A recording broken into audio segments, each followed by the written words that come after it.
পহেলগাঁওয়ে হিন্দু পর্যটকদের বেছে বেছে খুন করেছে পাকিস্তানি জঙ্গিরা, যার প্রেক্ষিতে ভারত জুড়ে জোরালো হচ্ছে প্রত্যাঘাতের দাবি। কঠোর পদক্ষেপ নিতে শুরু করেছে মোদী সরকার। এই উত্তপ্ত আবহেই পাক সেনাবাহিনীর হাতে আটক হলেন এক বাঙালি বিএসএফ জওয়ান। হুগলির রিষড়ার বাসিন্দা বিএসএফ জওয়ান পুনম কুমার সাউ পাঞ্জাবের পাঠানকোটে কর্মরত ছিলেন। সূত্রের খবর, ফিরোজপুরে ভুল করে সীমান্ত পেরিয়ে পাকিস্তানে চলে যান তিনি। তখনই তাকে আটক করে পাক রেঞ্জার্সরা। देश का सेवा जो करते हैं, फौजी परिवार छोड़ के रहते हैं, सही सलामत उनको अपना देश लाया जाए, सरकार से बस यही निवेदन है। বাঙালি বিএসএফ জওয়ানের এই চোখ বাঁধা ছবি প্রকাশ করেছে পাকিস্তান, আর এই ছবি দেখার পর থেকেই ভয়ে সিঁটিয়ে রয়েছে গোটা পরিবার। আমার লড়কা সহি সালামত আমার সামনে আজ।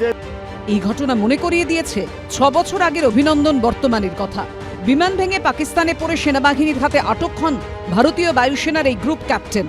তারপর প্রবল চাপের মুখে নতি স্বীকার করে তাকে ফিরিয়ে দেয় পাকিস্তান। অভিনন্দনের মতো ফিরে আসুক পুনমও, প্রার্থনা করছে পরিবার। मांग है कि जैसे उनको अपना देश लाया गया अभिनंदन सर को, वैसे ही पीके साहू को भी रिटर्न लाया जाए। सरकार से बस यही निवेदन है। ভারত সরকারের থেকে আমি আবেদন করব, আগে আমার ছেলেকে ভালোভাবে আমাকে ইন্ডিয়া নিয়ে চলে আসুন। 17 বছর ধরে সীমান্ত রক্ষার কাজ করছেন পুনম। শেষবার দোলের সময় বাড়ি এসেছিলেন। বাড়িতে বৃদ্ধ মা বাবা, স্ত্রী, ক্লাস 3-তে পড়া ছেলে। কি বললো এই যে কাশ্মীরের ঘটনা নিয়ে কিছু কথা হয়েছে? হ্যাঁ, ওটা নিয়েই আমরা কথা বলছিলাম কি এরকম হয়েছে, এখানকার কন্ডিশন ঠিক নেই, এগুলোই কথা হচ্ছিল। আমি কি করে জানবো কি কালকে আমার বড়ের সাথে এরকম হয়ে যাবে।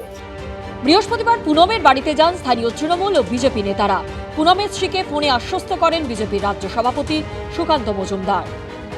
पठानकोट की तरफ से उनको उठा के ले गए ना पाकिस्तान। हाँ सर,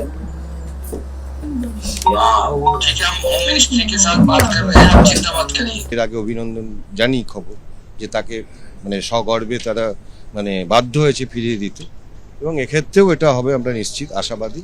এই পরিস্থিতিতেও আমরা সঙ্গে আছি, ওনার পাশে আছি। একজন পরিবারের সদস্য হিসাবে আমাদের দায়িত্ব কর্তব্য, ওনার সঙ্গে আমরা আছি। বিএসএফ জওয়ানকে ফিরিয়ে আনতে পাকিস্তানের সঙ্গে ফ্ল্যাগ মিটিং করছে ভারত।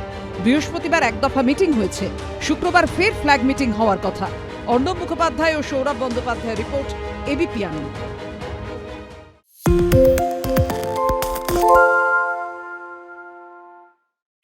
সত্য অন্তহীন, সত্যের খোঁজও তাই, সত্য সন্ধানে তাই আমরা অক্লান্ত, অকুতভয়। এবিপি আনন্দ নতুন ভাবনার প্রতীক, যা মনে মুক্ত, তথ্যে যুক্ত এবং যাবতীয় সীমানার বাঁধন থেকে মুক্ত।